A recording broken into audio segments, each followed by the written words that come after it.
Gather around now, boys and girls. It's time for Story Time with Bandit, where I tell you some dumb stuff that I did last week. Now, I work construction. It's what I've done the past 2 summers. I do still have 1 year left in school, but it looks like I'll be doing probably the same thing here when I get out. But, you know, sometimes you have some pretty long days. You get dirty, you get sweaty, you get wet if it's raining, you get cold if it's snowing. That's just part of it. But I was out working last week, and I got home, and like I normally do, I took off my clothes in the laundry room, threw them all in the washer, and went upstairs to get a shower. Do this 5 days a week. It's my normal schedule. That way I'm not tracking dirt and mud and everything else through the house. So when I came down after my shower, I got in the washer once the cycle was done and everything, and threw everything in the dryer. Again, I've done this all 1,000 times, except when I was done putting everything in the dryer, there was a small little orange thing in the washer, and that small little orange thing was my key fob.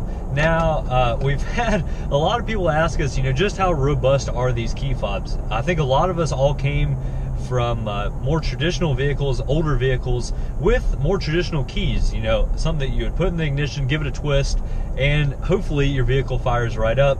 And for a lot of us, these key fobs are something fairly new. We're not necessarily used to them. I think a lot of us are enjoying the convenience of them, where you can just hop in the truck, hit that start button, and you don't have to root around in your pocket, either when you start it up or when you go to lock it. But I've had a lot of questions, just how robust are these key fobs? Well, I am still driving my truck. Everything is fine. I actually didn't dry it out or anything. A lot of people, when they get electronics wet, I think a lot of us are conditioned to go get a bag full of rice, put it in there, and hopefully it dries everything back out. But I didn't do that at all. I just took it right out of the washing machine, walked downstairs, got in the truck, and it fired right up. And I felt really fortunate. I was very concerned. Anytime you send anything of value at all, whether it's electronics or not, through the washing machine, we all pretty much know it's not a good idea. Now, you may be asking yourself, what is the difference between my key fob and yours? I do have the AJT Designs key fob. It's all the same internals, it's just a different little plastic case here. But outside of it looking cool and a little bit different, there's not really any advantage to this. It's not any stronger, it's not watertight or anything like that. Now, over this key fob and the factory key fob, over the internals, there is a little bit of a rubber covering kind of behind the buttons there, and that might keep a little bit of dust and small water droplets out, but I'm pretty sure whenever you send that thing through the washing machine, everything's going to get wet, and that's just kind of part of it. But again, everything did work. I got in my truck, the accessory thing still worked, the standard key and starting procedure all still worked. And again, I felt very fortunate. I was very concerned. I was saying a few choice words that I won't tell you here on camera, but I was a little bit concerned, to say the least. But everything worked. Now, would I go swimming with my key fob in my pocket? Probably not. But I've thrown this thing on the ground several times. I still keep it in my pocket when I'm out on the water, kayaking or fishing or anything like that. I would definitely try to use care with it, but as long as you're not keeping it, say, in a swimming pool for hours and hours on end, I would think you would be okay. Hopefully you all have similar experiences with yours. I can tell you that if you do need another key fob or replacement one, you need to be expecting to pay a pretty penny for one of those. They're roughly $500 or $600. Thankfully you don't have to get a new fob and a new key made. If you would just wash it, we all still have these slide out keys here to still unlock your door. But, obviously if you sent that through the washing machine, it would probably still be fine. But, just a key fob is fairly pricey. And I don't know of any other way. Hopefully you all do. And if you do, please leave it in the comments section. But I don't know of any way that you could do this on your own. I think you'd have to take it to a dealer or someone who works with that pretty regularly, get them to program the new key fob to your truck and make sure everything still works out. But I don't think that's something that you can do on your own, at least for those of you all who are as talented as I am. I'm sure a lot of you all are professionals in this area, and maybe you all could do it yourself.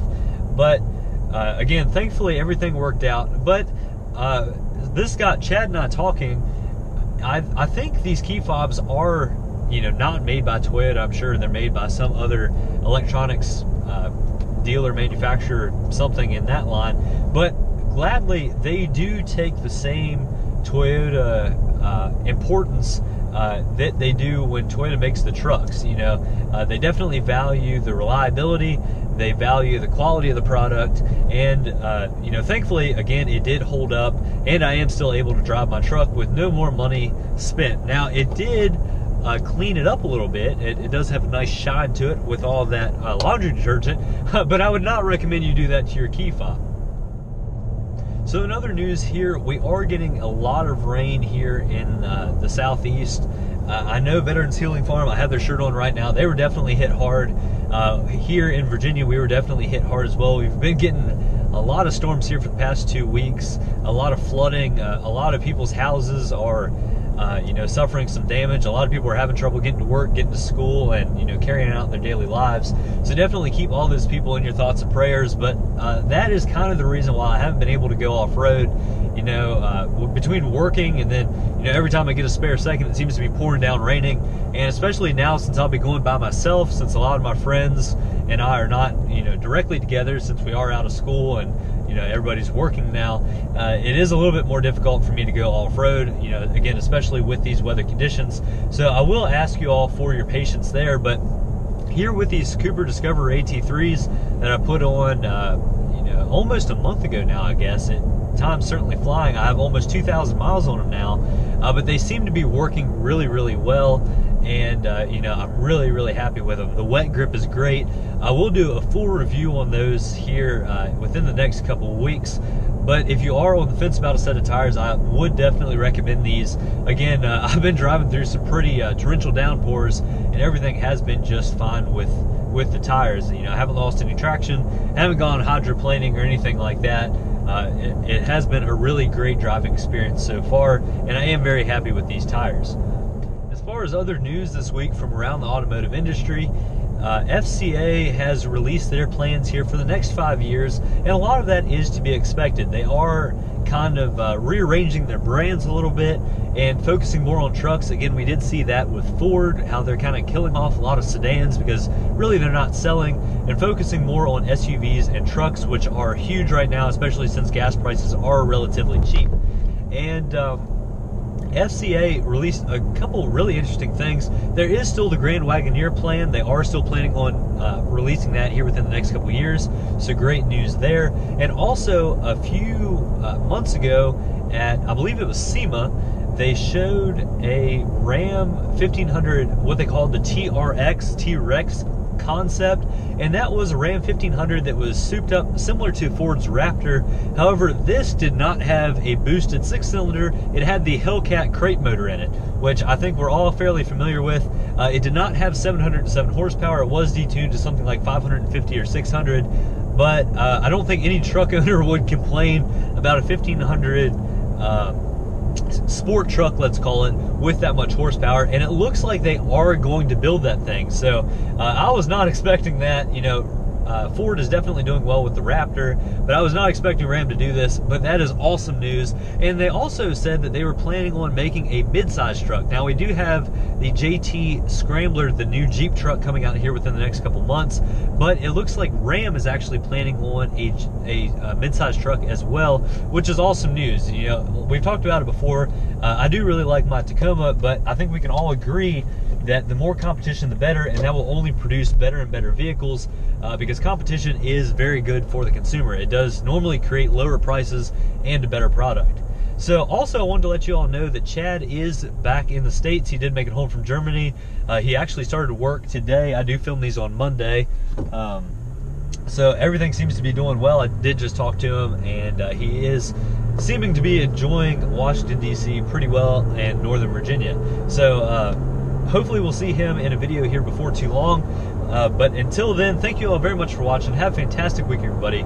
Catch you next time.